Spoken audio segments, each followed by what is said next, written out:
On a rainy Friday night, Nicole Doyle is watching her 11-year-old son Aaron play footy. Come on, Aaron! He loves it, and she loves to cheer him on. There he goes. Yeah. She feels every hit, every tackle. You're watching. He's up. You're okay? Yeah. When you see him get hit, when you see him get tackled, how do you feel? Well, it's seconds. I'm waiting till he gets up, and then I'm all right. I mean, what's your worst fear? What's the worst thing that can happen to your son? That he's going to get a brain injury. Yeah. Here we go, underway, BB Friday Night Footy. And it's a fear that's justified. And straight away with Ray Cashmere. Rugby League. Oh! Well, he's gone down, the 10, Joel Clinton. Union. That is a malicious tackle. Or soccer. It's Kale is tracked down. But according to the latest international research, Penatoni's back. the cumulative effect of repeated knocks to the head can cause devastating brain damage. And he's poleaxed. You think about broken arms or broken legs, but never ever dreamt of, well, it just didn't enter my head that brain injury. Here's your boys. Here they are. Margaret Russell had the usual concerns when her son Michael wanted to play rugby league. Here we go. Go, go, go. There you go. But she couldn't have imagined the game they both loved could leave her son permanently brain damaged. How tough is it watching them out there playing? Really hard. Michael was a champion junior player from the age of 7. At 21, he suffered a bad concussion in a rough tackle, but after tests, was soon back on the paddock. It was to be the last game he ever played. Was running with the ball, he just got a try, come back, had the ball again. They set him up, big Maori guy, boom. Big hit. Wasn't a tackle, it was just a big hit. A hit big enough to cause a brain bleed. Suddenly, Margaret's strapping young son was so close to death, even his doctors offered no hope.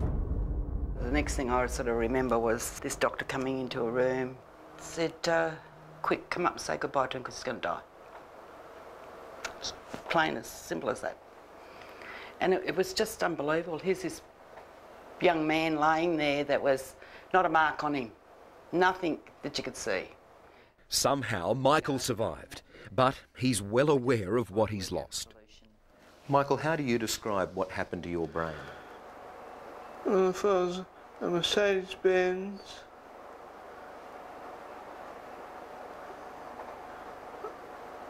after my tackle of the accident, I would have been classed as a best at VW.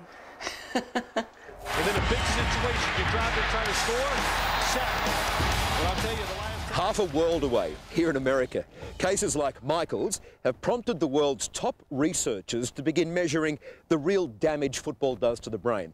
What they've discovered is groundbreaking and worrying. In fact, it's already started to change the way the game is played here, and it'll surprise anyone of any age who's about to lace up the footy boots. So we can't be in denial about it. No, it would be great if we could, because we all love football, we all love sports, but I think we can't ethically ignore this anymore. This is the actual brain of a former American football player. One of thousands Dr. Ann McKay has examined in her groundbreaking research. And with each slice, she finds more damage, all caused by repeated blows to the head and being knocked unconscious during a game of footy. How bad is it? I mean, how bad does the disease become? Well, if a person lives long enough, they become institutionalized with very severe dementia, and it looks very similar to an Alzheimer patient or some other dementing condition. So it's very, very severe. This is what we're talking about. It's a real human brain. Now, just touching it and feeling it, believe me, it's a surreal experience. But it gives you a very good understanding of just how delicate, how fragile this thing is. Now, when the head's knocked, the brain changes shape. It moves backwards and forwards really violently, bashing the skull. Tissues are torn and there's concussion. It can all happen that quickly and that easily. And two very good ones on the outside. They have a lot of guys in coverage. And Dr. McKee has revealed even a single blow like that can begin a slow spread of degenerative damage across the brain. How about that collision? An insidious, undetectable condition that only reveals itself in an autopsy. Who has two? Because they both straight up. Well, on the very left panel is the brain of a normal person. In the middle panel is a 45-year-old football player who developed memory problems and some behavior problems, and you can see just tremendous deposits of this brown pigment. Bottom line is brown is bad. Brown is bad, right. And you can't imagine a brain with this much damage functioning in anything close to a normal way. That brown cloud is the creeping killer, a protein called tau. We all have it, but head trauma can mutate the protein and cause it to attack the part of the brain that controls our behaviour. There he is. Okay, your dad's the far left. Do you see him, 84, yeah. Up at that side of the screen, do you see him? You see him, Matt? I'm not crying. Yeah, oh my God, yeah, you are. It was changes in her husband Tom's behaviour that Lisa Mikhail first noticed. This was during playing days. He looked good. After retirement, the former American football star transformed from a loving family man Baseball game, and this actually was the last picture was ever taken of Tom. The last one. to a depressed drug user. That's a treasured photo. When I look back at the time frame, I can say that by 2005, I recall very vividly thinking to myself, there's something very wrong with my husband. I mean, I don't know, how do you describe it? It's like a shell. Like, he looks like Tom, and he sounds like Tom, but it isn't Tom. Like, he's not really in there. In 2008, completely off the rails, he died from an accidental overdose. Looking for answers, Lisa donated his brain to Dr. McKee's research. And what they found was that years of heavy hits had scarred his brain and caused the violent shift in his behaviour. Probably the first thing that went through my mind that, my God, Tom, this is what it was. This is why you were feeling the way you were feeling, and nobody had any idea. Nobody had any idea.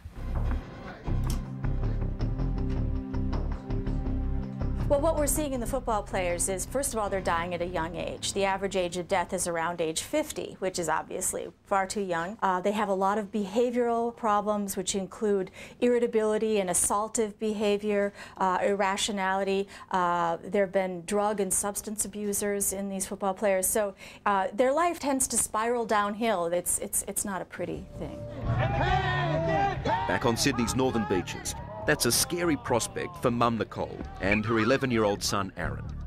So the brain, it moves inside the skull, and, you know, a couple of those, surely it's not going to be good. Why do you let him play? Because he loves it. He's a boy. You've got to let him be. You've got to let him grow. Yeah. But there's time and Slater. But all codes are well aware of the dangers and have enforced strict safety standards when it comes to head injury. Just leave him, boys. Just leave him. And if you hit fire... Right here, the big red button? Yep. This may well be the next step. So now when two players get impacted, here we go. Ooh, there we go. Bang. There's a hit. Now the information is being translated over to the sideline. Richard Greenwald is showing me the HIT system. And all of a sudden, collision occurs. A way to monitor each on-field crunch. Just put the sensor in the helmet, put the helmet on, and go play their sport. The level of impact is recorded by sensors fitted to helmets and easily adapted to suit other sporting headgear. Your car has many sensors that trigger the airbags, and this is basically the same sensor. And every time you decelerate or accelerate the head over a certain level, we trigger the data collection and record the information from that type of impact. If the hit's too hard, they sit out. No argument. Are you going to scare kids off playing hard football, going for the big tackle? We sure hope not. We hope exactly the opposite, that they can learn how to tackle properly and tackle effectively and efficiently while sparing themselves the potential for an injury. I have an 8-year-old son who's about to start playing contact rugby union. Yeah. Is that too young? I think it is. I think it is. The dangers are just too great. We love our kids, and we want to watch them play, and we want to live vicariously through them, but we just cannot be setting them up for injury as they grow older. Good try. But football is here to stay, and we wouldn't want it any other way. Don't miss it, will you? What this new knowledge can do is make the game safer. Might get you to butter some rolls, eh? And prevent the kind of sporting tragedies we've seen in the past. I'm helmet Russell in the bar. Michael, what do you say to the young players today? Do you have any advice for them? Yeah, listen to your kids, listen to your mums, listen to your dads. And not be a hero. You never know what could happen to you.